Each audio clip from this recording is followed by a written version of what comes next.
fa? Ma non lo faccia! La legge di gravità è una convenzione inventata da Big Pharma. Gli astronauti ne fanno meno e stanno benone.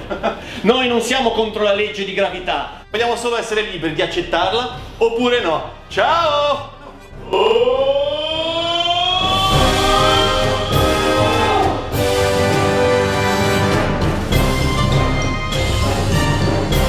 Sì, ma lanciandosi ha schiacciato un innocente.